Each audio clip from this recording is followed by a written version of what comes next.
আমাৰ ৰাজ্যত 2021 চনত আমি 5টা নতুন কামাণ্ডো বেটেলিয়নৰ সৃষ্টি কৰিছিলোঁ। কাৰ্বি আলং, হাইলাকান্দি, চৰাইদেউ, শদিয়া আৰু বিশ্বনাথ। আজি আমাৰ বাবে অতি আনন্দৰ বিষয় যে বিশ্বনাথৰ পাভৈত নিৰ্মাণ কৰা কামাণ্ডো বেটেলিয়নৰ হেডকোৱাৰ্টাৰটো আজি আমি শুভ উদ্বোধন কৰিব পাৰিছোঁ।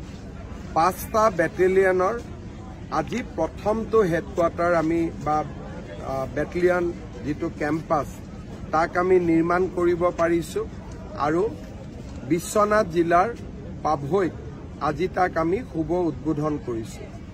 এই বেটেলিয়নৰ হেডকোৱাৰ্টাৰসমূহ অত্যাধুনিক সুবিধাৰে সম্পন্ন হৈ আছে। 400 বিষয়া আৰু জোৱান ইয়াত থাকিব পাৰিব। ইয়াতে খেলা ধূলা আৰু সামৰিক প্ৰশিক্ষণৰ সকলো সুবিধা থাকিব আৰু গোটেই কেম্পাছটোৱে এটা আধুনিক অসমৰ বাৰ্তাও বহন কৰিব। মই অসম আৰক্ষীক আজিৰ এই দিনটোত এই যি নতুন বেটেলিয়ন হেডকোৱাৰ্টাৰ এক নতুন প্ৰাপ্তিৰ বাবে অভিনন্দন জ্ঞাপন কৰিছোঁ।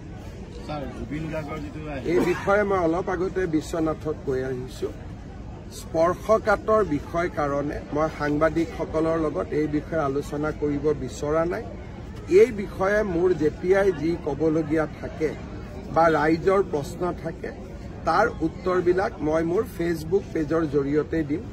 কাৰণ স্পৰ্শকাতৰ বিষয় এটা আমি প্ৰত্যেক 10 মিনিটৰ মূৰে মূৰে আলোচনা কৰি থাকিলে ইয়াৰ ফলাফল বিৰূপো হ'ব পাৰে। হ'ব আজিৰ দিনটোতে 2009 চনত এই অঞ্চলৰে ভীমাজুলিত উগ্ৰপন্থীয়ে 12জনকৈ লোকক হত্যা কৰিছিল।